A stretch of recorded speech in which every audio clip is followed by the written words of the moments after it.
ഗ്രൂപ്പില് മെസ്സേജ് ഇടാവോ? അപ്പൊ ആഡ് ആക്കാം. എനിക്ക് തോന്നണേ ഗൂഗിൾ ക്ലാസ് റൂമിലുള്ള ഏതോ ഒരു ലിങ്ക് വഴിയാണ് ഈ ഒരു ഗ്രൂപ്പിലോട്ട് എൻ്റർ ആയെന്ന് തോന്നുന്നു. അങ്ങനെ തന്നെയാ. അങ്ങനെയാണ് എൻ്റർ ആയത്.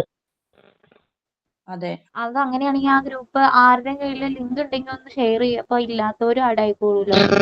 ഞാൻ ലിങ്ക് വിടാം. എന്നെ ഒന്ന് ആഡ് ചെയ്യണം. ലിങ്ക് ഞാൻ വിടാം. എന്നെ കൂടെ ഒന്ന് ആഡ് ചെയ്യണേ ആ ഗ്രൂപ്പില്. ഫാത്തിമ എന്നെയും കൂടെ ഒന്ന് ആഡ് ചെയ്യണേ. എന്റെ പേര് രേഷ്മ, എന്നെ കൂടെ ഒന്ന് ആഡ് ചെയ്യണേ ആ ഗ്രൂപ്പിലോട്ട്. ഞാൻ ഇത് കണക്ക് ഗ്രൂപ്പിലില്ല. ലിങ്ക് ഞാൻ വിടാം. ഇതിനകത്ത് ലിങ്ക് ഇട്ടാ മതി. അപ്പൊ എല്ലാവർക്കും ജോയിൻ ചെയ്യാൻ എളുപ്പമായിരിക്കുമല്ലോ. അങ്ങനെ ഇട്ടാ മതിടാ. അത് തന്നെയാ. ഇതിപ്പോ നമ്മൾ ആദ്യം ക്രിയേറ്റ് ചെയ്ത ആ ഗ്രൂപ്പില്ലേ, അതിനകത്ത് ഒരുപാട് താഴെ തപ്പി പോവാണ് ലിങ്ക് കേറാനായിട്ട്. ഓക്കെ. ഇപ്പൊ ആരെങ്കിലും ഉണ്ടെങ്കിൽ ലിങ്ക് ഉണ്ടെങ്കിൽ ഒന്ന് ഇട്. എന്റെ കയ്യിൽ ഇല്ല കേട്ടോ അത്.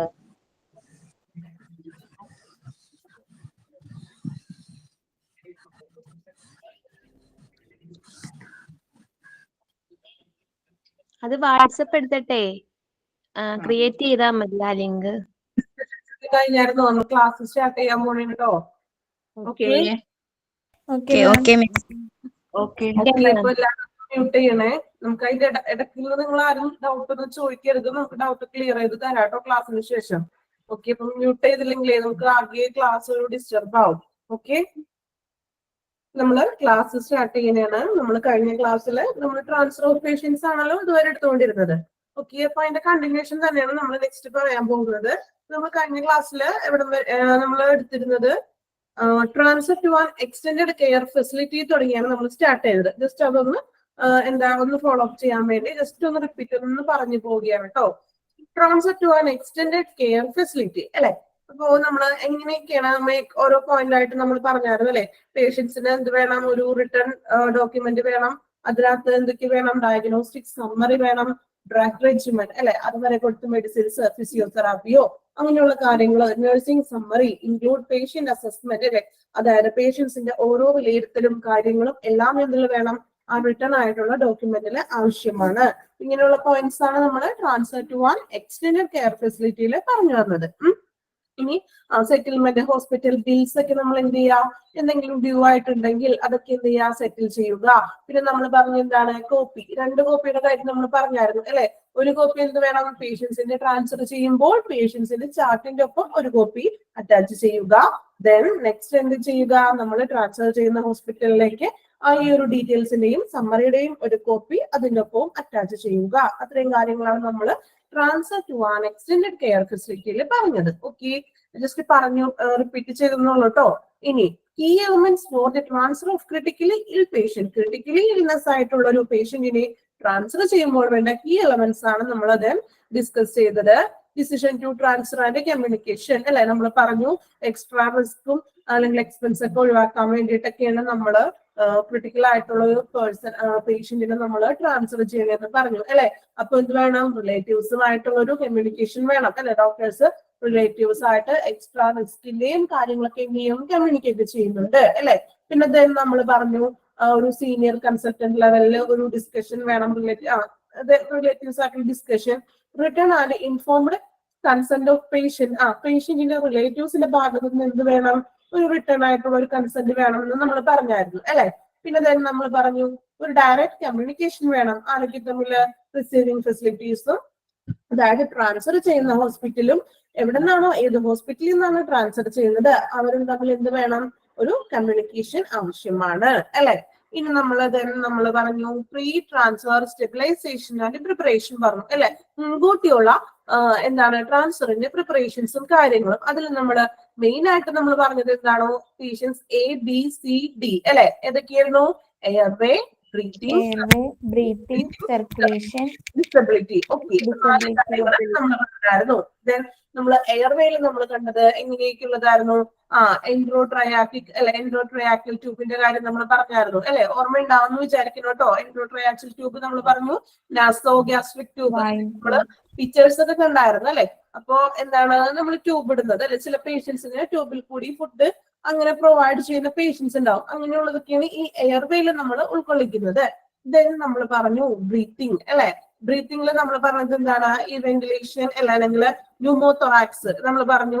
ചെസ്റ്റ് ഡ്രെയിൻ എന്ന് പറഞ്ഞൊരു ഇത് അല്ലെ. ന്യൂമോതൊറാക്സ് പറഞ്ഞാൽ എന്താണ്? ശ്വാസകോശത്തിൽ വരുന്ന എയർ അല്ലെങ്കിൽ അങ്ങനെയുള്ള ഫ്ലൂയിഡ്സും കാര്യങ്ങളൊക്കെ നീക്കം ചെയ്യുന്നതിന് വേണ്ടിയിട്ട് നമ്മൾ എന്ത് ചെയ്യുന്ന പറഞ്ഞത്? ഒരു ചെസ്റ്റ് ഡ്രെയിൻ എന്നുള്ള ഒരു ഇത് സ്ഥാപിക്കും. നമ്മൾ പിക്ചർ കണ്ടായിരുന്നു.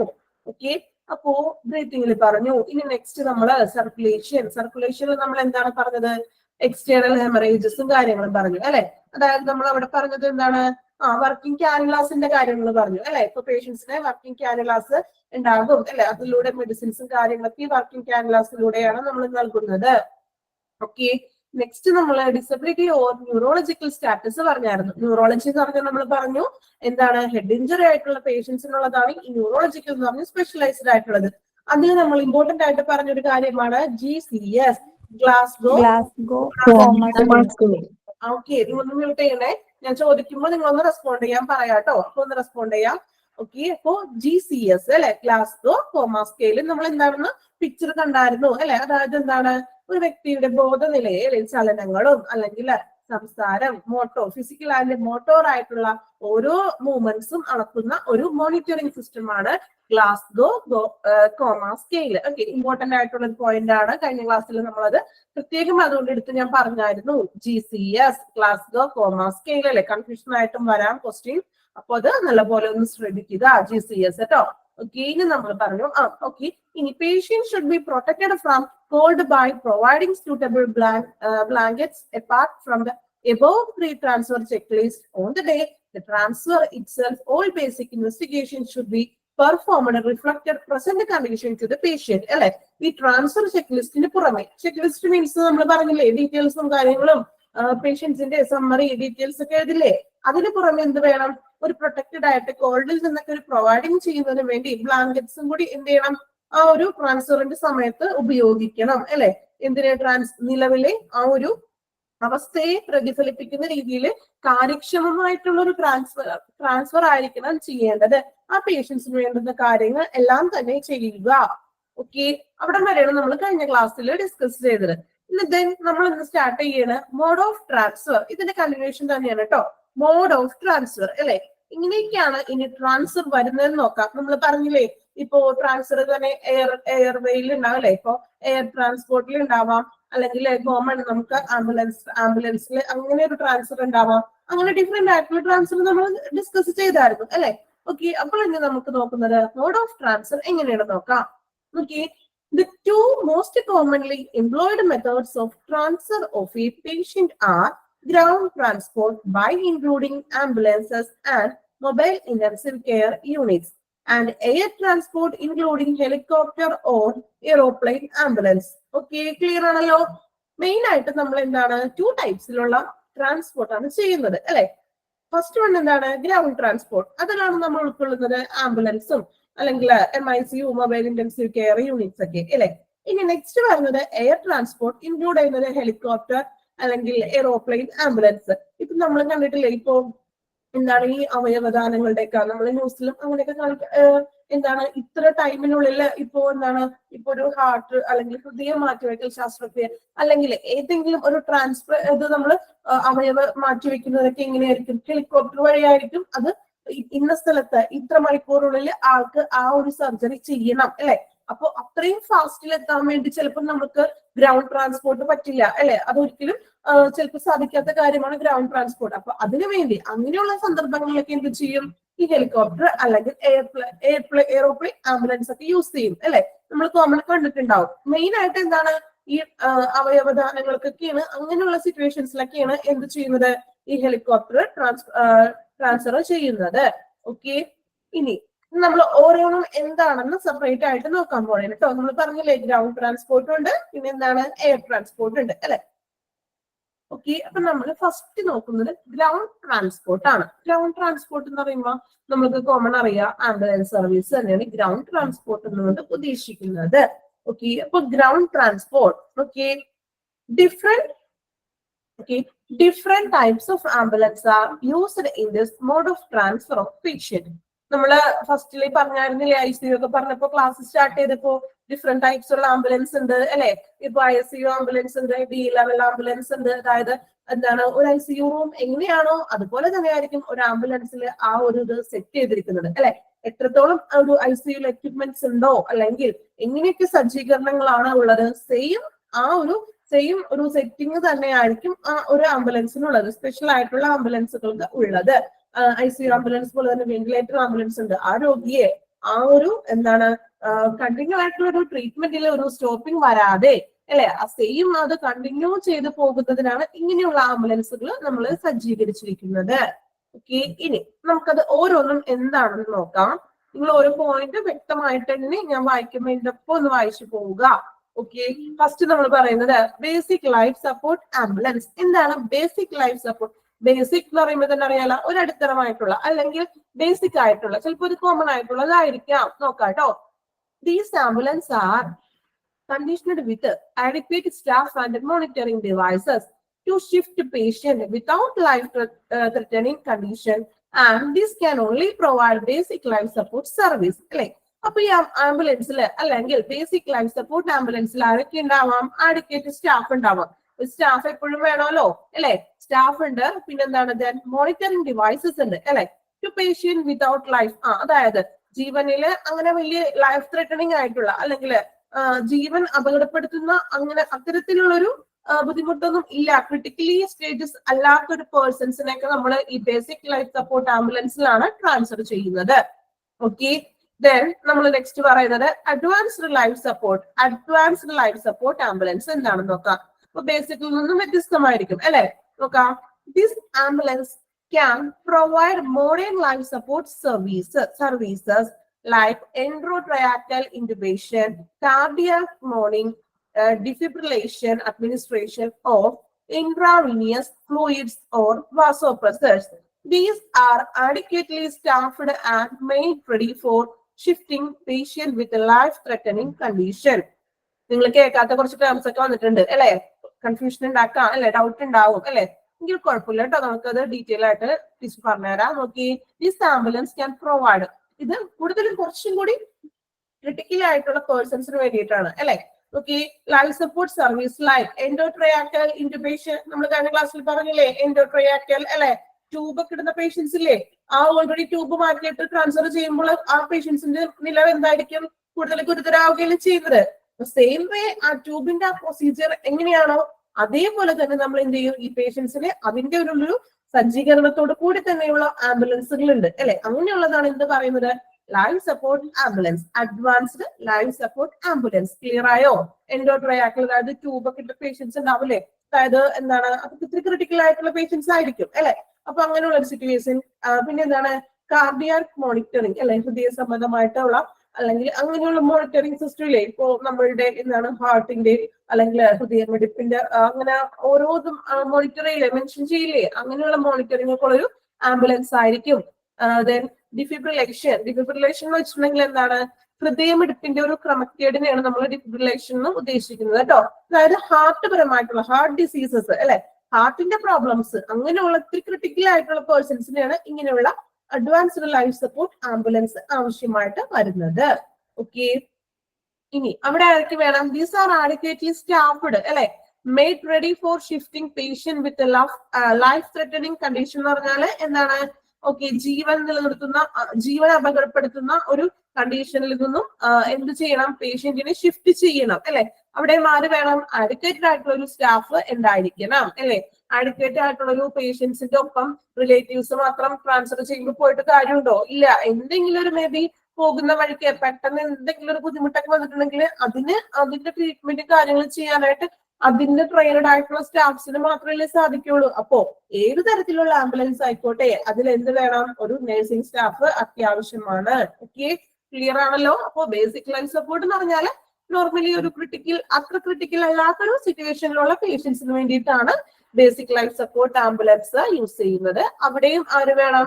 മോണിറ്ററിംഗ് ഡിവൈസ് ഉണ്ട്, അഡിക്വേറ്റ് സ്റ്റാഫ് ഉണ്ട്. ഓക്കെ, നെക്സ്റ്റ് നമ്മൾ പറഞ്ഞു അഡ്വാൻസ്ഡ് ലൈഫ് സപ്പോർട്ട് ആംബുലൻസ്.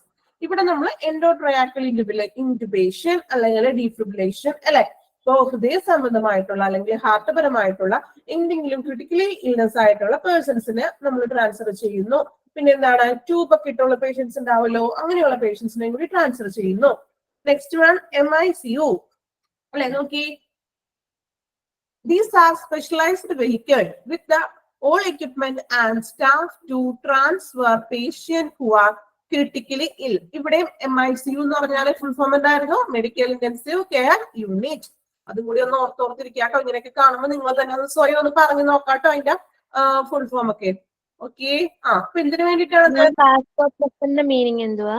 എന്താണ് വാസോപ്രസേഴ്സ്? അഡ്വാൻസ്ഡ് ലൈഫ് സപ്പോർട്ട് ആംബുലൻസിനകത്തെ വാസോപ്രസേഴ്സ് എന്ന് വെച്ചിട്ടുണ്ടെങ്കിൽ നമ്മളുടെ രക്തധമനികളൊക്കെ ഇപ്പൊ ഹൃദയമായിട്ട് ബന്ധപ്പെട്ടാണെന്ന് പറഞ്ഞില്ലേ. അപ്പൊ അങ്ങനെയുള്ള രക്തധമനികൾക്കൊക്കെ എന്തെങ്കിലും എന്താണ് ഇപ്പൊ രക്തധമനികൾ പൊട്ടി രക്തം ബ്ലഡിന്റെ അങ്ങനെ ബുദ്ധിമുട്ടുകളൊക്കെ വരുന്ന പേഷ്യൻസ് അല്ലെങ്കിൽ അങ്ങനെയുള്ളവർക്കാണല്ലോ ഈ ഡീഫിബ്രിലേഷൻ എന്ന് ഞാൻ പറഞ്ഞായിരുന്നില്ലേ, ഹൃദയമിടിപ്പിന്റെ ക്രമക്കേടാണ്. അപ്പൊ ആ ഹൃദയമിടിപ്പിൽ എന്തെങ്കിലും മാറ്റം ഉണ്ടാകുമ്പോൾ ഈ വാസോപ്രസേഴ്സ് അതായത് രക്തധമനികളൊക്കെ പൊട്ടാനൊക്കെ ചാൻസ് ഉണ്ട്. അങ്ങനെയുള്ള അത്രയും ക്രിട്ടിക്കൽ ആയിട്ടുള്ള അവർക്കാണ് ഈ അഡ്വാൻസ്ഡ് ലൈഫ് സപ്പോർട്ട് ആംബുലൻസ് നമ്മൾ ട്രാൻസ്ഫർ സമയത്ത് ഉപയോഗിക്കുന്നത്. ഓക്കെ. ഇനി MICU എന്ന് പറഞ്ഞിട്ടുണ്ടെങ്കിലും അതും ഒരു സ്പെഷ്യലൈസ്ഡ് ആയിട്ടുള്ള ഒരു ആംബുലൻസ് ആണ് അല്ലെ. ആ സ്പെഷ്യൽ ആയിട്ട് യൂസ് ചെയ്യുന്നത് combination with special retrieval team in few developed countries അല്ലെ. MICU എന്ന് പറഞ്ഞിട്ടുണ്ടെങ്കിൽ അത്രയും ക്രിട്ടിക്കൽ ആയിട്ടുള്ള ഒരു പേഷ്യൻസിന് വേണ്ടിയിട്ടാണ് MICU യൂസ് ചെയ്യുന്നത്. ബേസിക് ലൈഫ് സപ്പോർട്ട് എന്ന് പറഞ്ഞിട്ടുണ്ടെങ്കിൽ അത്ര എന്താ ക്രിട്ടിക്കലി അല്ലാത്തൊരു സിറ്റുവേഷൻ വരുമ്പോൾ അഡ്വാൻസ്ഡ് ലൈഫ് സപ്പോർട്ടും അല്ലെങ്കിൽ MICU പറയുന്നത് മെയിൻലി വളരെയധികം ക്രിട്ടിക്കൽ ലെവലിലായിട്ടുള്ള ഒരു പേഷ്യൻസിന് വേണ്ടിയിട്ടാണ്. ഓക്കെ. ദെൻ നമ്മൾ നോക്കുന്നത് എയർ ട്രാൻസ്പോർട്ട്. ഇങ്ങനെയാണെങ്കിൽ എയർ ട്രാൻസ്പോർട്ട് കേട്ടോ. എയർ ട്രാൻസ്പോർട്ട് നമ്മൾ പറഞ്ഞില്ലേ കൂടുതലും അല്ലെങ്കിൽ അവയവദാനങ്ങൾക്ക് അങ്ങനെയുള്ള കാര്യങ്ങളൊക്കെ ആയിരിക്കും അല്ലെ. നമുക്ക് നോക്കാം എയർ ട്രാൻസ്പോർട്ട് അല്ലെ. The use of air transport has been increasing in developed countries because of advantages of swift transport by including specialized medical care. കൂടുതലും നമുക്കറിയാം ഡെവലപ്ഡ് ആയിട്ടുള്ള കൺട്രീസിലാണ് ഇങ്ങനെയുള്ള കൂടുതലായിട്ടുള്ള എയർ ട്രാൻസ്പോർട്ട് നടക്കുന്നത്. നമ്മളുടെ ഇവിടെ അല്ലെ അല്ലെങ്കിൽ നമ്മളുടെ കേരളത്തിലും ഈ എന്താണ് എയർ ട്രാൻസ്പോർട്ട് നടക്കുന്നുണ്ട്. കോമൺ ആയിട്ട് ഈ പറഞ്ഞ പോലെ എന്താണ് നമുക്കറിയാം ഇപ്പോ ഇങ്ങനെ അവയവദാനങ്ങൾക്കും അങ്ങനെയുള്ള കാര്യങ്ങൾക്കൊക്കെയാണ് നമ്മൾ കൂടുതലായിട്ടും ഈ എയർ ട്രാൻസ്പോർട്ട് ഉപയോഗിക്കുന്നത് അല്ലെ. അല്ലാത്ത പക്ഷം നമ്മൾ കൂടുതൽ എന്താണ് ഗ്രാൻഡ് ട്രാൻസ്പോർട്ട് തന്നെയായിരിക്കും. പക്ഷേ ഡെവലപ്ഡ് കൺട്രീസിലൊക്കെ എന്താ പറയാ കൂടുതലും അവര് എയർ ട്രാൻസ്പോർട്ട് തന്നെയാണ് അവരവിടെ യൂസ് ചെയ്യുന്നത്. Okay. There has been improved prognosis of patient with trauma അല്ലെ. എന്തിനൊക്കെ വേണ്ടിയിട്ടാണ്? പെട്ടെന്ന് ഇപ്പോൾ ട്രോമ മീൻസ് പെട്ടെന്നുള്ള വലിയ ആഘാതങ്ങൾ സംഭവിച്ചിട്ടുള്ള പേഷ്യൻസ് ഒക്കെ ഉണ്ടാവില്ലേ, അങ്ങനെയുള്ളവർക്ക് പെട്ടെന്ന് ഒരു ഇംപ്രൂവ് ചെയ്യാൻ വേണ്ടിയിട്ടും അല്ലെങ്കിൽ പ്രോഗ്നോസിസ് അല്ലെ എന്താണ് അവർക്ക് പറ്റിയെന്നുള്ളത് തെളിയിക്കാൻ അല്ലെങ്കിൽ അത് നിർണ്ണയിക്കാനൊക്കെ വേണ്ടിയിട്ടൊക്കെയാണ് കൂടുതലായിട്ട് നമ്മൾ എന്ത് ചെയ്യുന്നത്. അതായത് ഇത്ര ടൈമിനുള്ളിൽ നമ്മൾ ആൾക്ക് ട്രീറ്റ്മെന്റ് കിട്ടണം എന്നൊക്കെയുള്ള ഒരു സിറ്റുവേഷൻ ഉണ്ടാവില്ലേ, അങ്ങനെയുള്ള സമയത്താണ് നമ്മൾ എന്ത് ചെയ്യുന്നത് എയർ ട്രാൻസ്പോർട്ട് യൂസ് ചെയ്യുന്നത്. ഇനി നോക്കിയേ, അപ്പൊ അങ്ങനെയുള്ള ട്രോമ വരുന്ന ഒരു സിറ്റുവേഷനില് പിന്നെന്താണ് sever myocardial infraction and the severe stroke owing rapid provision of suitable medical care by the use of air transport. പിന്നെ നമ്മൾ പറഞ്ഞത് സ്ട്രോക്ക് ഒക്കെ വരില്ലേ, പെട്ടെന്ന് അങ്ങനെ സ്ട്രോക്ക് ഒക്കെ വന്ന പേഷ്യൻസ് ഉണ്ടാവില്ലേ, അപ്പൊ അവർക്ക് ഇത്ര മണിക്കൂറിനുള്ളിൽ ഇപ്പൊ ഒരു സ്ട്രോക്ക് വരുമ്പോൾ ശരിക്കും 4 മണിക്കൂറിനുള്ളിൽ എന്താണ് ഒരു ഇൻജക്ട് ചെയ്യണം എങ്കിൽ പെട്ടെന്ന് ആള് റിക്കവറി ആകും. ആ ഇൻജക്ട് ഇത്ര മണിക്കൂറിനുള്ളിൽ തന്നെ ആ മെഡിസിൻ നൽകണം അല്ലെ. അങ്ങനെയൊക്കെ ചില കാര്യങ്ങൾക്ക് ചില കറക്റ്റ് ആയിട്ടുള്ള വ്യവസ്ഥകളൊക്കെ ഉണ്ട് അല്ലെ. അങ്ങനെയുള്ള സിറ്റുവേഷനിൽ എന്ത് ചെയ്യണം എയർ ട്രാൻസ്പോർട്ട് ആണ് യൂസ് ചെയ്യേണ്ടത്. പിന്നെ നമ്മളുടെ ഒരു ടേം നിങ്ങൾ കണ്ടായിരുന്നു മയോകാർഡിയൽ ഇൻഫ്രാക്ഷൻ അല്ലെ. ഈ മയോകാർഡിയൽ ഇൻഫ്രാക്ഷൻ എന്ന് ഉദ്ദേശിക്കുന്നത് ഹൃദയാഘാതത്തിന് തന്നെയാണ് അല്ലെങ്കിൽ ഹാർട്ട് അറ്റാക്കിന്റെ ഒരു ഫോം തന്നെയാണ് ഈ മയോകാർഡിയൽ ഇൻഫ്രാക്ഷൻ എന്ന് ഉദ്ദേശിക്കുന്നത് കേട്ടോ. അതായത് ഹൃദയത്തിന്റെ നമ്മളുടെ ആ ഒരു വാസോപ്രസാസിലെ ഹൃദയത്തിന്റെ ധമനികളിൽ ഈ രക്തയോട്ടം എന്ത് ചെയ്യും, ഒന്നില്ലെങ്കിൽ കുറയുകയോ അല്ലെങ്കിൽ പെട്ടെന്ന് നിലയ്ക്കുകയോ ഇല്ലാണ്ടാവുകയോ ഒക്കെ ചെയ്യും അല്ലെ. അപ്പോ അങ്ങനെ വരുമ്പോ സംഭവിക്കുന്ന കുറച്ച് അങ്ങനെ വരുമ്പോഴും ഹാർട്ട് അറ്റാക്ക് സംഭവിക്കുന്നുണ്ട് അല്ലെ. അതിനെയാണ് ഈ മയോകാർഡിയൽ ഇൻഫ്രാക്ഷൻ എന്നതുകൊണ്ട് ഉദ്ദേശിക്കുന്നത്.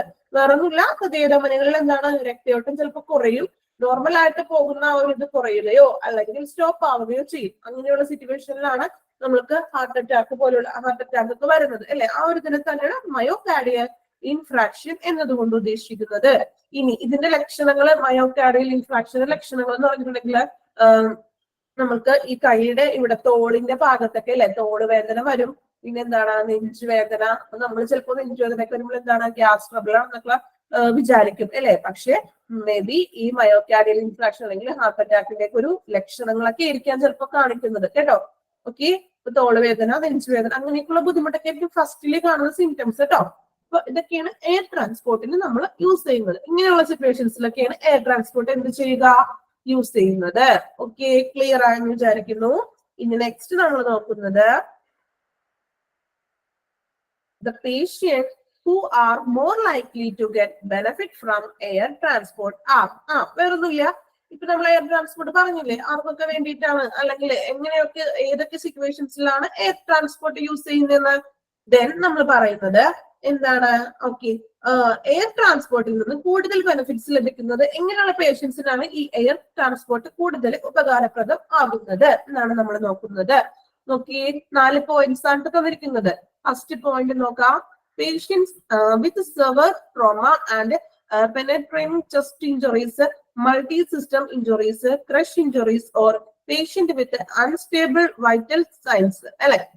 നോക്കി, അതായത് പേഷ്യന്റ് വിത്ത് ട്രോമ നേരത്തെ പറഞ്ഞില്ലേ, കഠിനമായിട്ടുള്ള ആഘാതങ്ങള് അല്ലെ, ഇപ്പൊ ആക്സിഡൻസിലൊക്കെ വല്ല ഹെഡ് ഇഞ്ചുറി ഒക്കെ കഠിനമായിട്ടുള്ള ഹെഡ് ഇഞ്ചുറി ഒക്കെ വരില്ലേ, അങ്ങനെയുള്ള പേഷ്യൻസ് അല്ലെ, പേഷ്യൻസ് ട്രോമ. പിന്നെ എന്താണ് നെക്സ്റ്റ് പറയുന്നത്, നെഞ്ചിലേക്ക് ചെസ്റ്റ് ഇഞ്ചുറീസ്, പെനെട്രേറ്റിംഗ് എന്ന് പറഞ്ഞിട്ടുണ്ടെങ്കിൽ എന്താണ് നെഞ്ചിലേക്ക് തുളച്ചു കയറുന്നുള്ളതാണ് കേട്ടോ. ഇപ്പോ എന്തെങ്കിലും ഇപ്പൊ കുത്ത് കേസുകൾ അങ്ങനെയൊക്കെയുള്ള കേസുകളൊക്കെ വരില്ലേ, അപ്പോ വളരെ ആഘാതമായിട്ട് ചെസ്റ്റിൽ വരുന്ന, നെഞ്ചിലേക്ക് വരുന്ന അങ്ങനെയുള്ള പരിക്കുകള്. പിന്നെന്താണ് അസ്ഥിരമായിട്ടുള്ള ലക്ഷണങ്ങള്, അതായത് ഇപ്പോ പേഷ്യന്റ് അൺസ്റ്റേബിൾ എന്ന് വെച്ചിട്ടുണ്ടെങ്കിൽ ഇതിന്റെ ക്രിട്ടിക്കൽ ആയിട്ടുള്ള കുറച്ച് ലക്ഷണങ്ങൾ എന്തെങ്കിലുമൊക്കെ കാണിക്കില്ലേ പേഷ്യൻസിന്.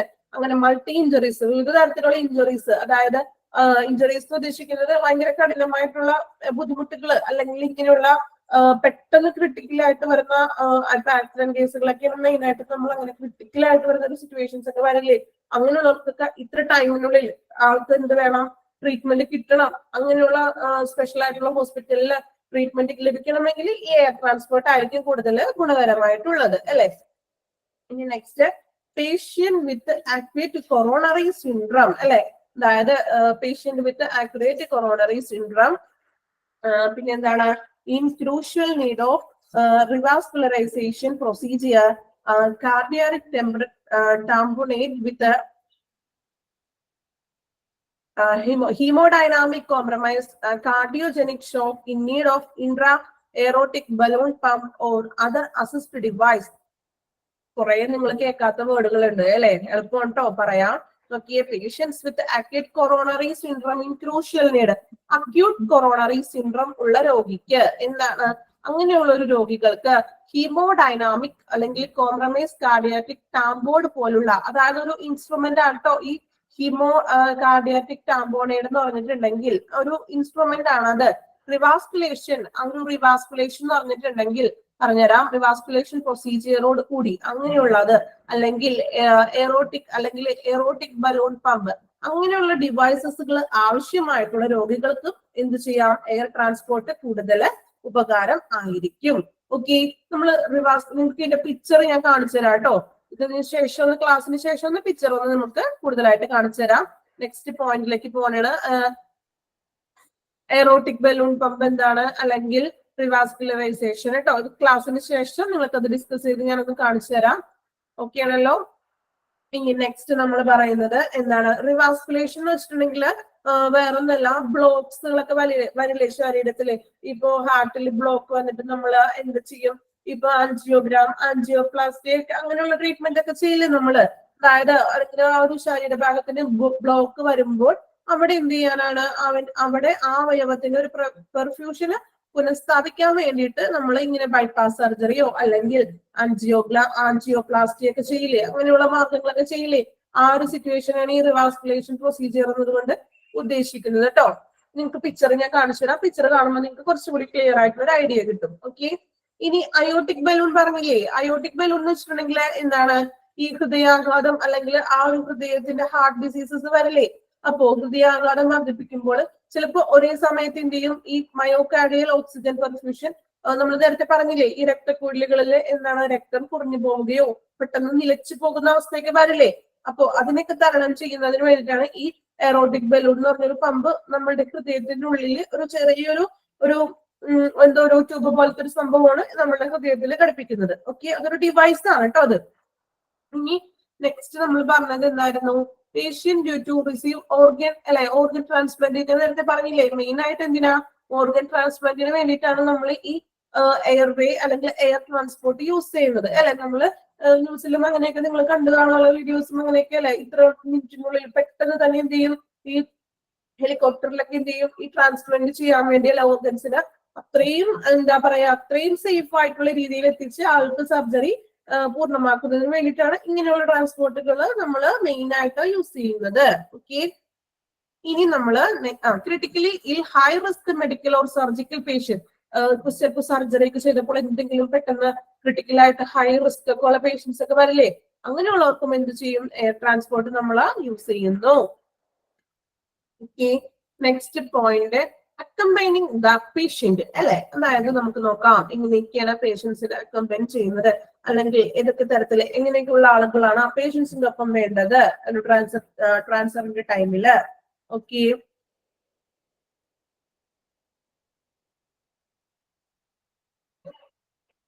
it is normally suggested to have at least two professional personnel accompanying the patient to be shifted.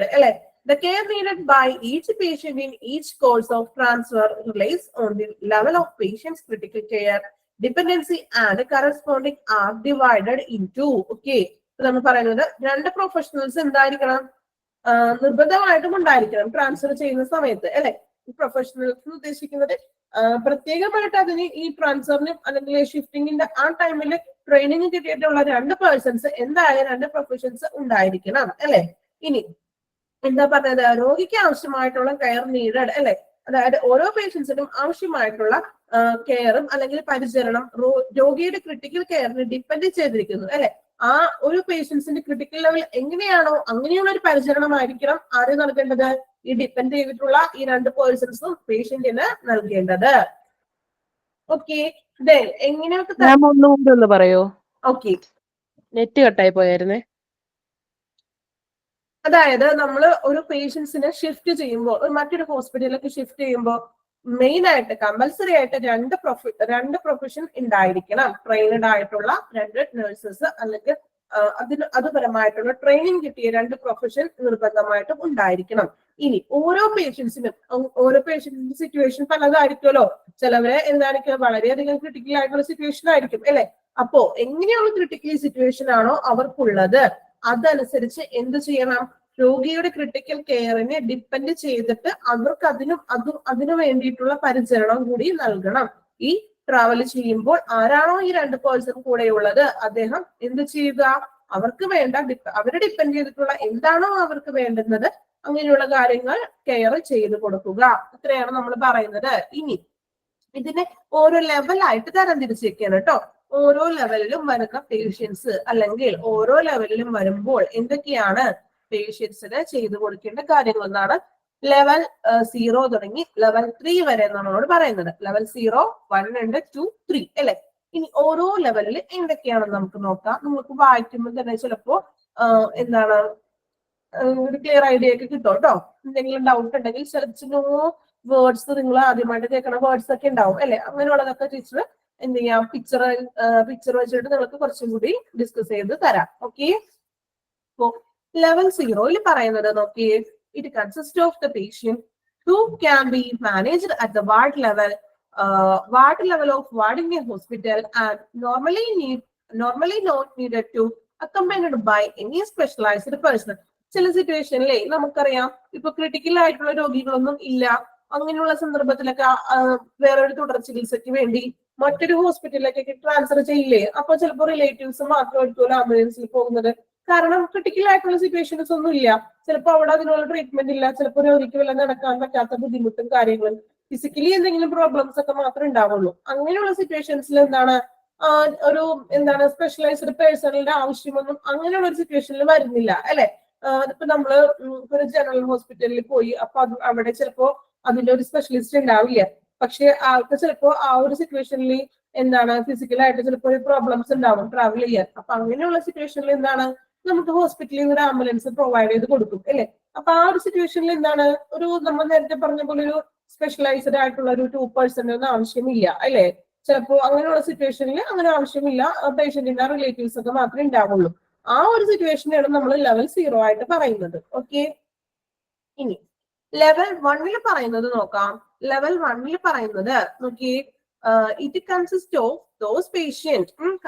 those patient who are deteriorating condition in the course of the transfer but can be managed in accurate ward setting by the support of critical care team. These usually should be accompanied by a paramedic UI, a trained nurse അല്ലെ. അതായത് എന്താണ് level 1 വരുമ്പോൾ കുറച്ചുകൂടി changes വരുന്നുണ്ട് കേട്ടോ പേഷ്യൻസിന്റെ നിലയിൽ. നോക്കിയേ, level 1 വരുമ്പോൾ ട്രാൻസ്ഫർ വേളയിൽ അല്ലെ, അതായത് ട്രാൻസ്ഫർ ചെയ്യുന്ന അറ്റ് ടൈമില് എന്തെങ്കിലും രീതിയിൽ എന്തെങ്കിലും ഒരു ക്രിട്ടിക്കലായിട്ട് ഇപ്പൊ അത് പേഷ്യന്റിന്റെ സിറ്റുവേഷൻ വഷളായിക്കൊണ്ടിരിക്കുകയെന്ന് വിചാരിക്കാം.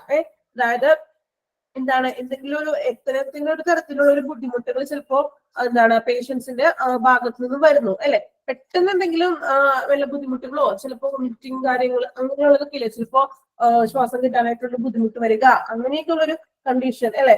ഡിറ്ററേറ്റിംഗ് കണ്ടീഷൻ എന്ന് പറഞ്ഞാൽ അങ്ങനെ പെട്ടെന്ന് വഷളാകുന്ന ഒരു കണ്ടീഷൻ. അങ്ങനെയുള്ള ഒരു കണ്ടീഷൻസ് ഒക്കെ വരുമ്പോൾ അങ്ങനെയുള്ള രോഗികളൊക്കെയാണ് ഇതിൽ ലെവൽ 1 ഉൾപ്പെടുന്നത് കേട്ടോ.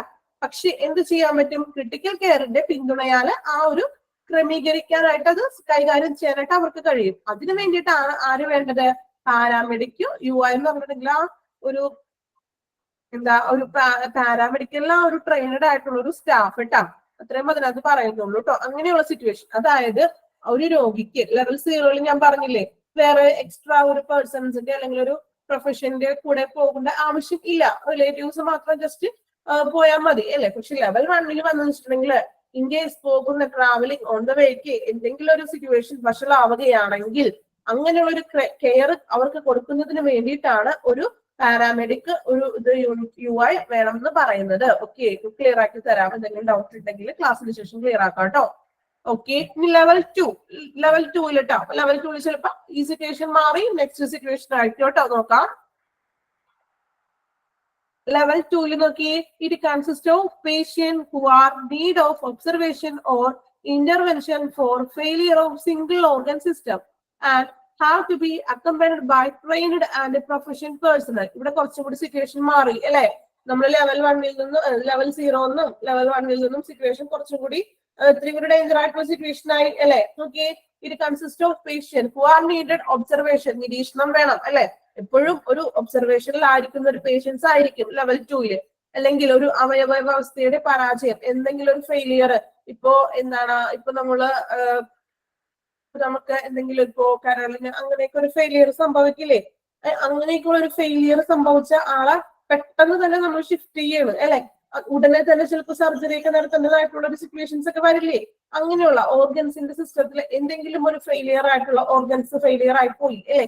അങ്ങനെയുള്ള ഒരു സിറ്റുവേഷൻസിലൊക്കെ എന്ത് വേണം, അവിടെ പ്രഗത്ഭരായ ഒരു ഉദ്യോഗസ്ഥനും വേണം, ഒരു പ്രൊഫഷൻ ട്രെയിനഡ് ആയിട്ടുള്ള ഒരു സ്റ്റാഫും വേണം, ഒരു പ്രൊഫഷൻ ആയിട്ടുള്ള ചിലപ്പോൾ ഒരു ഡോക്ടർ ആയിരിക്കണം അല്ലെ. അങ്ങനെയുള്ള സിറ്റുവേഷൻസിൽ രണ്ടുപേരും അത്യാവശ്യമാണ്. ആണ് ലെവൽ 2. ഓരോ ലെവലും വരുന്തോറും ക്രിട്ടിക്കൽ ആയിട്ടുള്ള വരുന്ന ലെവലുകളാണ്. അത് നിങ്ങളൊന്ന് ഓർത്തിരിക്കുക, എളുപ്പമാണ് അല്ലെ. 0 എന്ന് പറയുമ്പോൾ എന്താണ്, അത്ര ക്രിട്ടിക്കൽ ആയിട്ടുള്ള കണ്ടീഷൻ അല്ല. ലെവൽ 1 വന്നപ്പോൾ എന്തായി, അതായത് ഒരു ക്രിട്ടിക്കൽ സപ്പോർട്ടും കാര്യങ്ങളൊക്കെ വേണം. ഇങ്ങനെ എന്തെങ്കിലും ഓൺ ദ വേയിൽ എന്തെങ്കിലും വഷളാകുന്ന ഒരു സിറ്റുവേഷൻ ഒക്കെ വരുന്നതാണ് ലെവൽ 1. ദെൻ 2 വന്നപ്പോ എന്തായി, കുറച്ചും കൂടി ക്രിട്ടിക്കലായി. എന്താണ്, ഇപ്പോ ഓർഗൻസിന്റെ ഒക്കെ ഫെയിലിയർ ഒക്കെ സംഭവിച്ച വ്യക്തികളായിരിക്കും അല്ലെ. ഇനി നെക്സ്റ്റ് 3 വരുമ്പോൾ ചിലപ്പോ കുറച്ചും കൂടി ക്രിട്ടിക്കൽ ആയിട്ടുള്ള കണ്ടീഷനാണ്. ഓരോ ലെവലുകളും ഓർത്തിരിക്കുക, കൺഫ്യൂഷൻ ആകില്ല, എളുപ്പമാണ് അല്ലെ. ഓരോ ലെവൽ കൂടുന്തോറും ക്രിട്ടിക്കലായി വരികയാണ് എന്ന് മാത്രം നിങ്ങളൊന്ന് ഓർത്തിരിക്കുക കേട്ടോ. ഇനി ലെവൽ 3 വരുമ്പോൾ നോക്കി, it consists of patient with the need of advanced respiratory care during the transport with the support of at least two failing organ system. These patients must be accompanied by a competent doctor competent doctor along with a nurse and paramedical. ഇവിടെ കുറച്ചും കൂടി ആളുകളുടെ ആവശ്യമുണ്ട്, കുറച്ചും കൂടി കെയറും അല്ലെങ്കിൽ അവർക്ക് കുറച്ചും കൂടി ട്രീറ്റ്മെന്റിന്റെ ആവശ്യം കൂടുതലാണ് ക്രിട്ടിക്കലി ലെവൽ 3 എത്തുമ്പോൾ ട്ടാ. ഇവിടെ വന്നപ്പോൾ എന്താണ് അറ്റ്ലീസ്റ്റ് 2 ഫെയിലിംഗ് ഓർഗൻസ് അല്ലെ, ഇപ്പൊ ഏതെങ്കിലും 2 ഓർഗൻ സിസ്റ്റത്തിൽ ചിലപ്പോൾ ഫെയിലിയർ ആയിട്ടുണ്ടാകാം. അങ്ങനെയുള്ള സിറ്റുവേഷൻസിൽ ഒരു ഡോക്ടർ അത്യാവശ്യമാണ്, കമ്പൽസറി ആണ്. Doctor along with a nurse, ഒരു nurse വേണം, ഒരു പാരാമെഡിക്, ഒരു നഴ്സും വേണം. 3 പേരാണ് നമുക്ക് ലെവൽ 3 വരുന്നത്. ഓക്കെ, ക്ലിയർ ആയല്ലോ? Level 0, level 1, 2, 3. 0 വരുന്നത് നമ്മൾ പറഞ്ഞു മേ ബി അധികം ക്രിട്ടിക്കൽ അല്ലാത്ത ഒരു പേഴ്സൺസിനെയാണ് ലെവൽ 0 വരുന്നത്. ലെവൽ 1 വരുന്നത് എന്താണ്? അതായത് ഡിറ്ററേറ്ററിംഗ് കണ്ടീഷൻസ്, പെട്ടെന്ന് ഓൺ ദ വെയിൽ എന്തെങ്കിലും പേഷ്യൻസിന്റെ സിറ്റുവേഷൻ ക്രിട്ടിക്കൽ ആവുകയോ അല്ലെങ്കിൽ വഷളാവുകയോ ചെയ്യുന്ന ഒരു സിറ്റുവേഷൻ വരില്ലേ, അങ്ങനെയുള്ളതാണ് ലെവൽ 1. ലെവൽ 2 എന്ന് പറയുമ്പോൾ ആ സിറ്റുവേഷൻസ് നിന്ന് മാറി, 1ൽ നിന്ന് മാറി കുറച്ചും കൂടി ഡേഞ്ചർ ആയിട്ട് വരികയാണ് അല്ലെ. അതായത് പേഷ്യൻസ് ഏതെങ്കിലും ഒരു ഓർഗൻസിന്റെ ഫെയിലിയർ ഉണ്ടോ, അങ്ങനെയുള്ള ഒരു സിറ്റുവേഷനിലൊക്കെയാണ് ലെവൽ 2 വരുന്നത്. ലെവൽ 3 എന്ന് പറയുമ്പോൾ എന്താണ്? 2 ഓർഗൻസിന്റെ എന്തെങ്കിലും ഫെയിലിയർ വന്നു, അപ്പൊ അവിടെ എന്താണ് കമ്പൽസറി ആയിട്ട് ഒരു ഡോക്ടറും വേണം, ഒരു ട്രെയിനിങ് നഴ്സ് വേണം, ഒരു പാരാമെഡിക് വേണം. ഓക്കെ, ക്ലിയർ ആയല്ലോ? എളുപ്പമാണ്. 3 ലെവലുകളും. 0 എന്ന് പറയുമ്പോൾ കുറവ്, പിന്നെ ഓരോ ലെവൽ വരുമ്പോൾ പേഷ്യൻസിന്റെ നില ക്രിട്ടിക്കലായി വരുന്നു. ഓക്കെ, അത്ര ഒന്ന് നിങ്ങൾ നോക്കി വെക്കുക. ഇനി നെക്സ്റ്റ് നോക്കാം. നെക്സ്റ്റ് ഇതിന്റെ ഒരു എന്താ പറയാ, ഒരു സമ്മറി പോലെയാണ് പറയുന്നത്. നമ്മൾ ഈ പറഞ്ഞ പോയിന്റ്സ് ഒക്കെ ഇല്ലേ, അതിന്റെ ഒരു സമ്മറി പോലെയാണ് നെക്സ്റ്റ് പറയുന്നത്. Okay, the accompanying person should be aptly trained, competent and experienced, and preferably should have done training in patient transfer and should have enough training in advanced cardiac life support, airway management and critical care.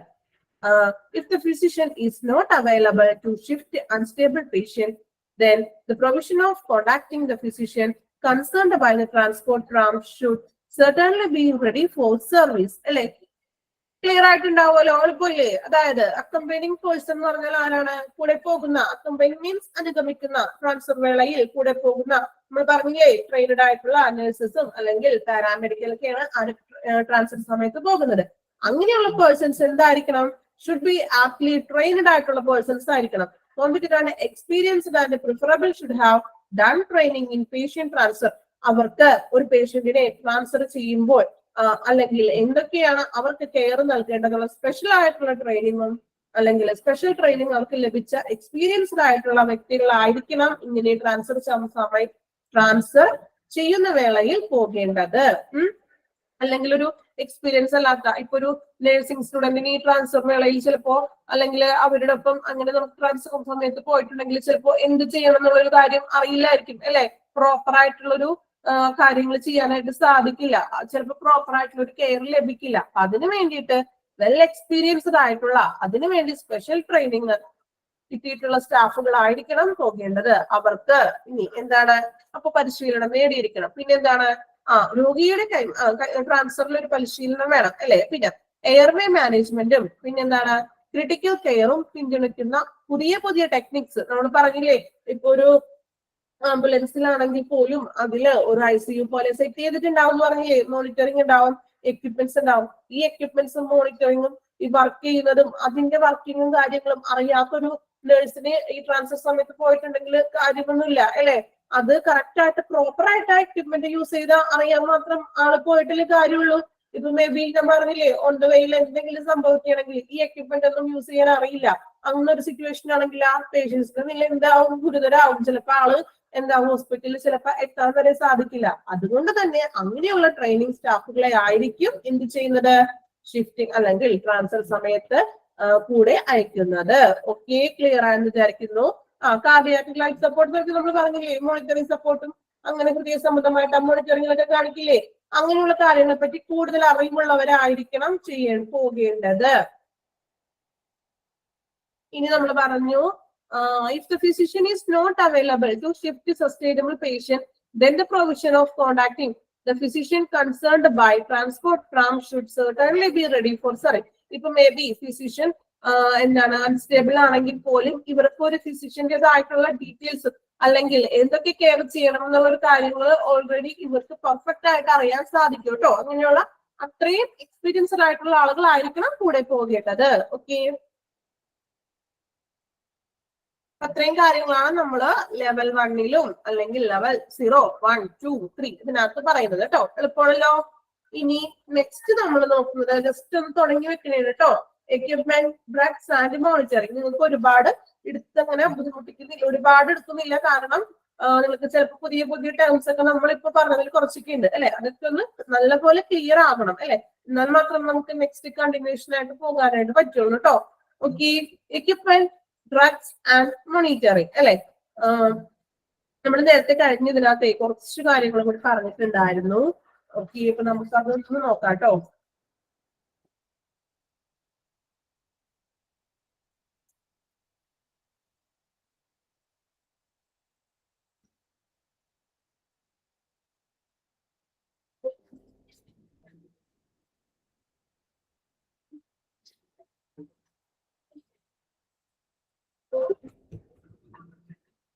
നിങ്ങൾക്ക് picture clear ആണോ എല്ലാവർക്കും?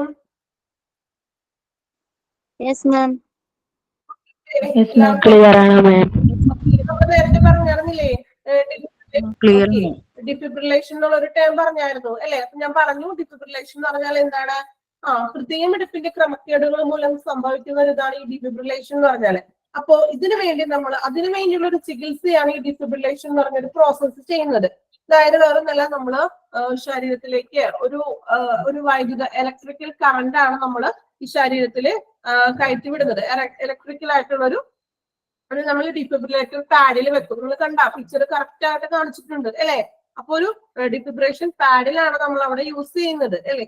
അപ്പൊ അതിന്റെ ഒരു ഹൃദയമിടിപ്പ് ഒന്നില്ലെങ്കിൽ എന്താണ്, ഹൃദയമിടിപ്പിന്റെ ക്രമക്കേടാണ്, നിലയ്ക്കും അല്ലെങ്കിൽ എന്ത് ചെയ്യും, പെട്ടെന്ന് കുറയുകയോ ചെയ്യുന്ന ഒരു സിറ്റുവേഷനിലെ ഇങ്ങനെയുള്ള ഒരു ഡിഫിബ്രിലേഷൻ പ്രൊസീജിയർ നമ്മൾ ചെയ്തിട്ടുണ്ടെങ്കിൽ ആൾക്ക് പഴയ നിലയിലോട്ട് തിരിച്ചു വരാനായിട്ട് സാധിക്കും അല്ലെ. അപ്പോ ഡിഫിബ്രിലേഷൻ എന്ന് പറഞ്ഞാൽ ഉണ്ടോ, ഒരു ഡിഫിബ്രിലേറ്റർ പാഡില് നമ്മളുടെ ഇവിടെ സെറ്റ് ചെയ്യും.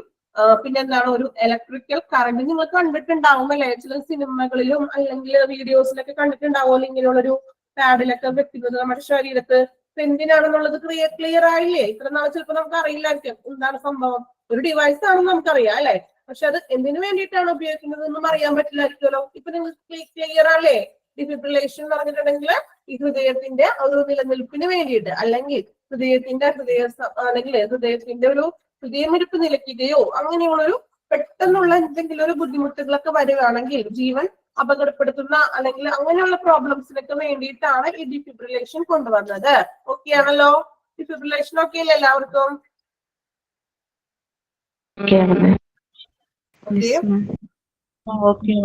Okay ma'am.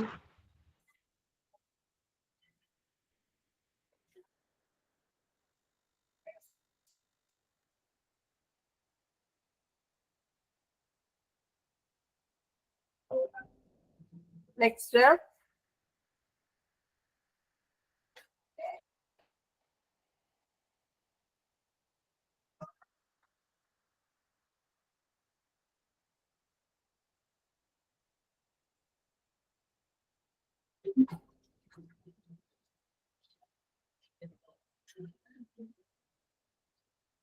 പിക്ചർ ക്ലിയർ ആണോ?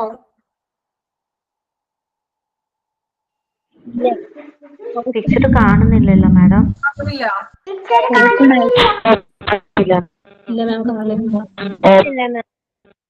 ഓക്കെ ഓക്കെ, കാണുന്നില്ല അല്ലെ പിക്ചർ? ഇല്ല. Okay okay.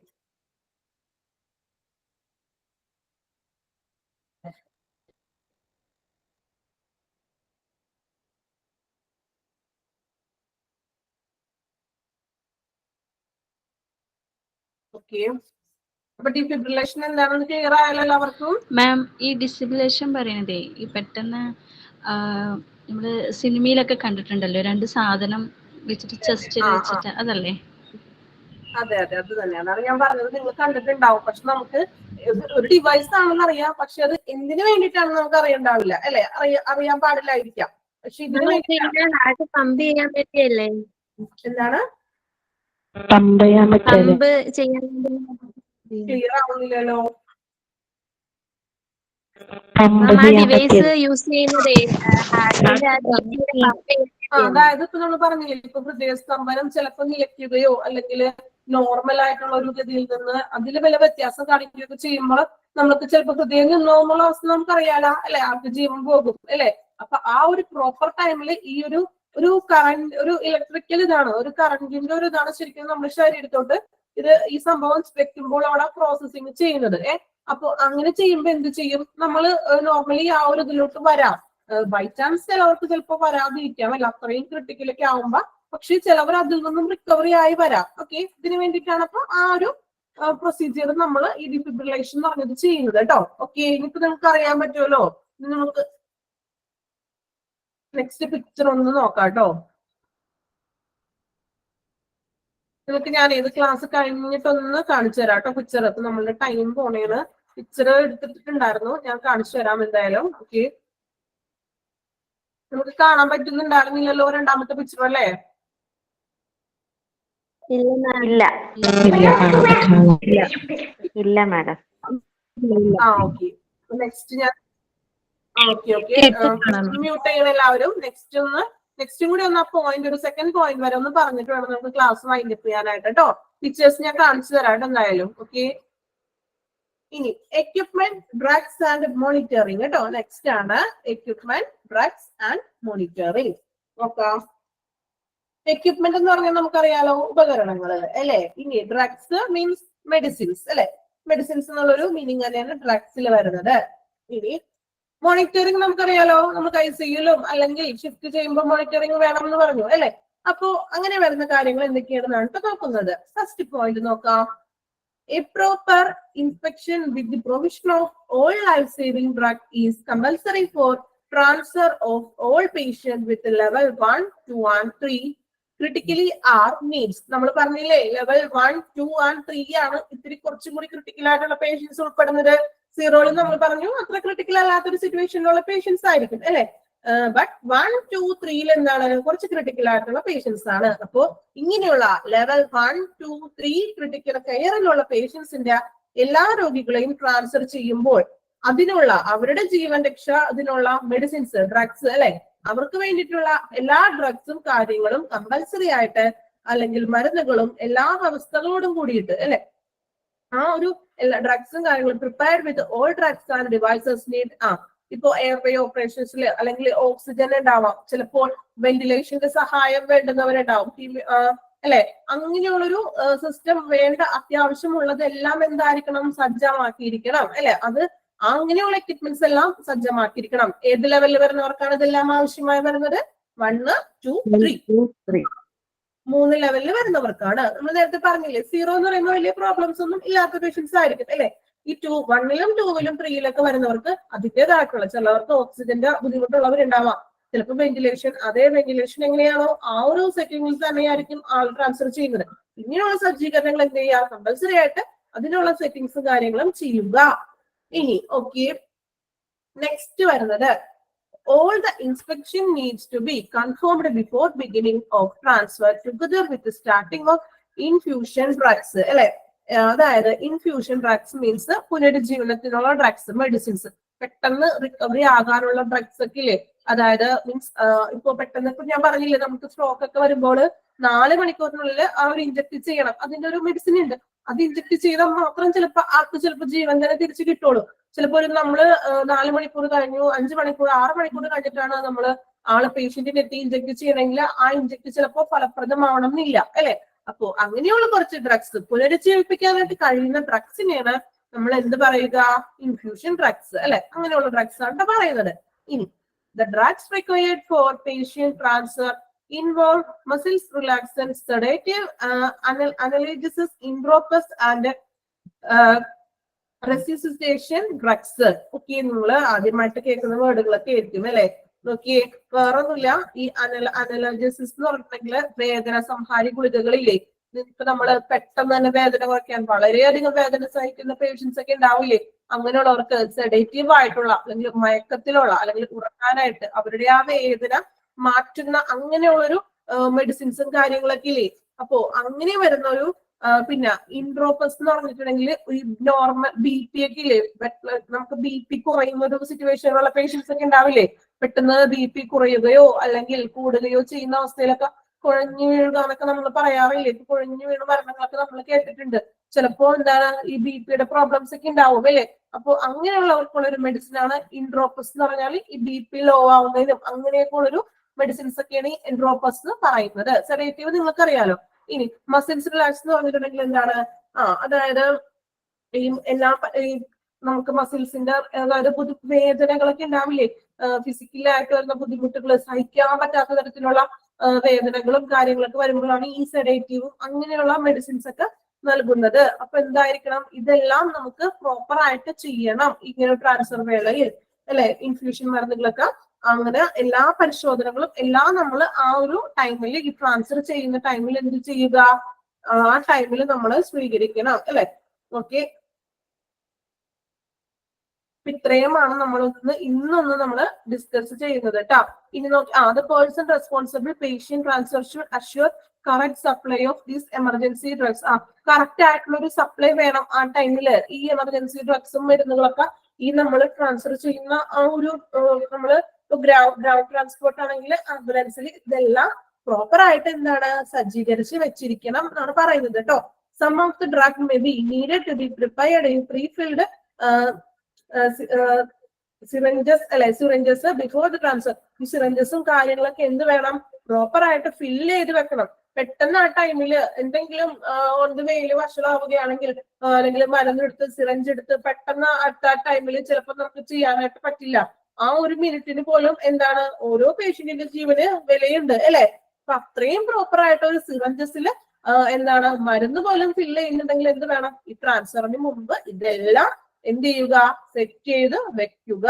ഓക്കെ, ഇത്രയും കാര്യങ്ങളാണ് നമ്മളിന്ന് പറയുന്നത്. 2 പോയിന്റ്സ് ആണ് ഇപ്പൊ പറഞ്ഞത്. നെക്സ്റ്റ് ഒരു 3 പോയിന്റ്സും കൂടി ഉണ്ട്, നമുക്ക് നെക്സ്റ്റ് ക്ലാസ്സിൽ അത് കൂടുതലായിട്ട് വിശദീകരിക്കാം കേട്ടോ. ഇനി കുറച്ച് പിക്ചേഴ്സും കൂടി കാണിക്കാനുണ്ട്. അപ്പൊ നിങ്ങൾ നെക്സ്റ്റ് ക്ലാസ്സിൽ ജസ്റ്റ് ഒന്ന് ഓർമ്മിപ്പിക്കണം കേട്ടോ, എങ്ങനെയാ പിക്ചേഴ്സ് കാണിക്കുന്നത്.